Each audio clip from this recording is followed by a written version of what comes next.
venez aujourd'hui nous donner des leçons de fermeté et de sécurité. Alors, Madame Le Pen, votre présidente de parti a demandé hier ma démission. Eh bien, moi, je lui dis aujourd'hui que compte tenu de ce que sont ses actes, compte tenu de ce que sont ses propos, compte tenu aussi de ce que sont les propos manipulatoires de toutes les organisations d'extrême droite dont vous reprenez, y compris Madame Le Pen, les propos à France Inter, laissant entendre en frôlatant la réalité que j'aurais indiqué à un moment donné à une émission de radio à laquelle je n'ai jamais participé, que combattre le djihad n'était pas, que prôner le djihad n'était pas un délit. Pour toutes ces raisons-là, non seulement je ne démissionnerai pas, mais je combattrai ce que vous faites et ce que vous dites, parce que ce que vous faites et ce que vous dites repose sur la manipulation, le mensonge, l'extrémisme et le contraire de la République. Et je vous le dis dans cet hémicycle avec la plus grande fermeté et la plus grande netteté. Parce que quand on prend des positions comme les vôtres, qui visent à créer des problèmes partout en votant contre toutes les solutions, on ne donne aucune leçon de sécurité à ceux qui sont en charge de la sécurité des Français.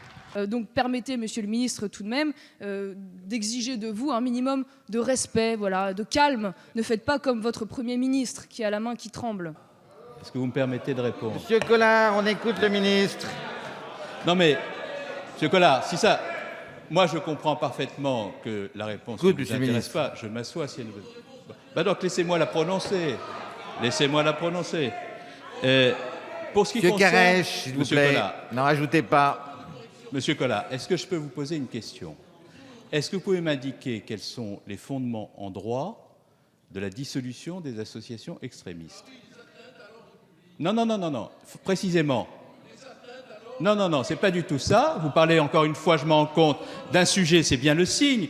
Vous faites des grandes déclarations d'avocats très loin là-bas, mais en réalité, vous êtes un avocat qui ne connaît pas le droit, ce qui pour un avocat est un considérable problème. Parce que, permettez-moi de vous dire, Monsieur Collard, qu'il y a deux dispositions. Non, mais quand on est un avocat et qu'on plaide, il faut connaître le droit, parce que sinon c'est faible. Alors, Mais Monsieur Collard, moi je suis un républicain, je prends des... vous êtes un gouailleur, vous êtes visiblement pas du tout dans le respect de ce que doit être dans un débat parlementaire le texte de loi, les principes de droit, les principes constitutionnels. Monsieur le ministre, tout à l'heure, avec beaucoup de certitude, vous m'avez donné une leçon de droit.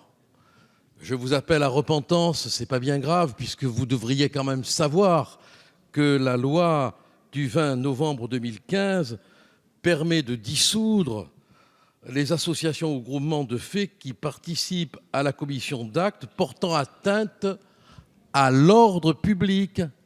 Voilà.